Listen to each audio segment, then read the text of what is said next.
Hello, this is Heather. This is Jovanna. And Aya. We are going to be talking about Persepolis, a graphic novel by Marjane Satrapi. The novel depicts Satrapi's life growing up during the Islamic Revolution in Iran. The drawings throughout the whole novel are so creative and abstract that they really keep the reader engaged throughout the whole story.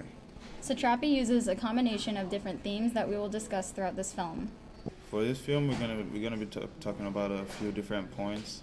One of them being her use of abstract images, how she depicts emotion, comedy, groups, and a few other things. Right now, we're gonna start with her use of abstract images to communicate and pass across a message to her readers. She draws her characters in a very simplistic way. So they are abstract, but not too abstract. So they each have their own face and character. So they are a major role in the story.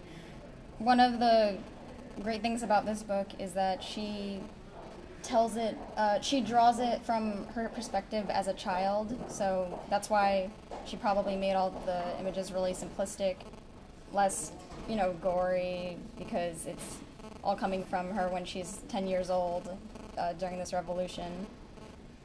I think the style helps her to tell the story to a lot more people, and then but it also doesn't take away from the story. Like, it doesn't take away the seriousness of the story and the realness of it. Mm-hmm. But it does help people to understand and read it more easily and connect to the story more. I think that's another use of the abstract images for her. Yeah, and I don't think her point of the story was to show how terrible and looking the whole war was. I think it was just to show, her life during it. For me, I see the picture as the cars coming from different places in the city, and because they're all trying to run away, they're all headed in the same direction. But for some people, they just see it as a random picture where she just try to use a different style, But for me, I kind of see something in that picture. I kind of see I think she's trying to pass a message everybody was running away. Yeah, because they're coming from different places. She could have just drawn a regular highway with the cars, dotted lines for the lanes, yeah. But she made a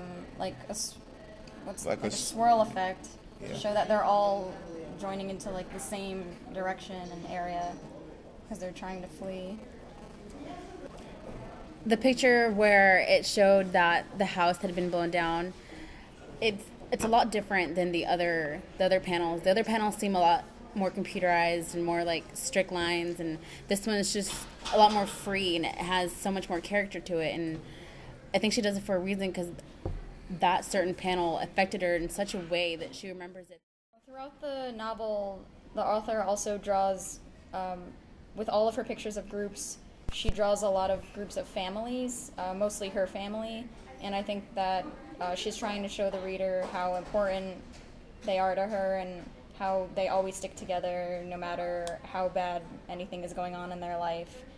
Even throughout the war, they're still throwing parties just to keep a good outlook on everything. She was trying to depict people just blindly following and blindly doing what they were asked to do without finding why or having opinions of their own as to why they're doing what they were supposed to do. Even though this book is said to be, very serious and powerful to tell a story, she does in some frames, or even a lot of the frames, she shows a bit of comedy by the way the situations are going and the way she draws certain things. And another thing she does that I found to be really funny is when she shows how much of a rebel she is to the whole system and to how the country wants everybody to look the same. Altogether, I think that this book was really entertaining, from the comedy to just the way, just even the abstract pictures, which gave me a different perspective of what she was seeing as a child. And I liked how, in general, the story was written, and how all the panels had their own uniqueness and how they were drawn and everything.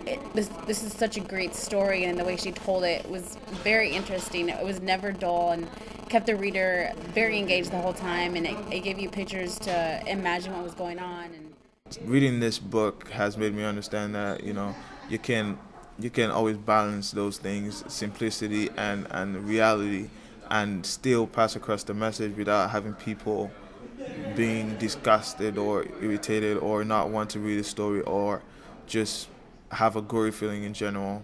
So I think for me the book demonstrates a balance that is really needed for people to understand the situation in other places and other countries and help them to know what's going on without really feeling without feeling very, very bad and wanting to help.